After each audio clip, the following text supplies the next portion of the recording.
দৈনিক ভোরের আকাশের আজকের গুরুত্বপূর্ণ শিরোনাম। সংসদ নির্বাচনেই জোর।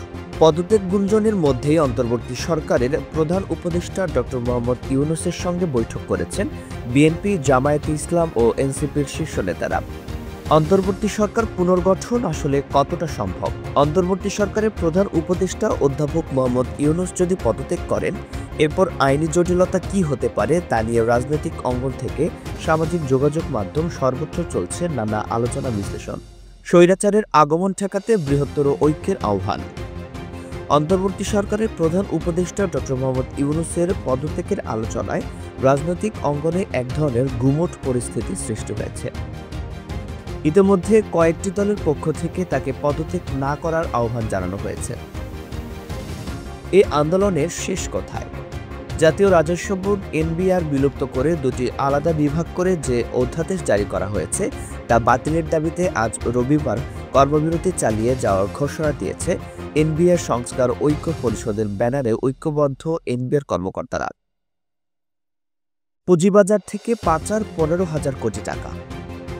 দেশের প্রভাবশালী রাজনৈতিক ব্যক্তিরা 2010-11 সালে পুঁজিবাজার থেকে 20,000 কোটি টাকা তুলে নিয়েছেন, যার মধ্যে অন্তত 15,000 কোটি টাকা পাচার হয়ে গেছে বলে দাবি করেছেন। দৈনিক আমার দেশ পত্রিকার আজকের গুরুত্বপূর্ণ শিরোনাম। ফের দিল্লির ছকে বাংলাদেশ। দিল্লির সাউথ ব্লক গেল 9 মাসের মধ্যে সবচেয়ে আনন্দের সময় কাটিয়েছে গত বৃহস্পতিবার। হাসি ফুটেছে পতিত আওয়ামী সেকুলার শিবিরেও। প্রধান উপদেষ্টার পদ থেকে ডক্টর ইউনূসের সরে দাঁড়াতে চান এমন খবরে ফেসিবাদ বিরোধী শক্তির মধ্যে যতটা উদ্বেগ উৎকণ্ঠা দেখা গেছে, ততোধিক উল্লাস দেখা গেছে ভারতীয় লবিতে।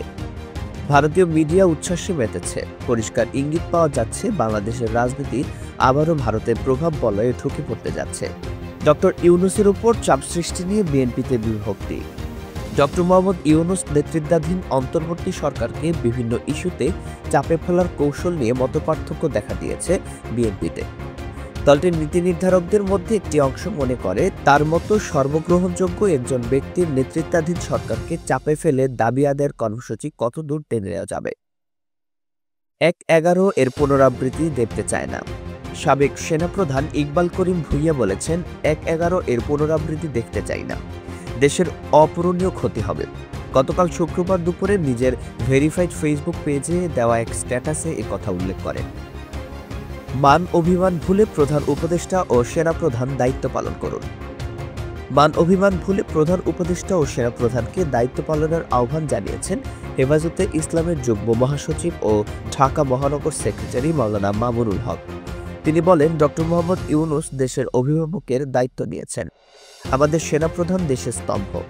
আপনারা ব্যক্তিগত মান অভিমানের কারণে মানুষের স্বপ্ন ফিকে হতে দেবেন না।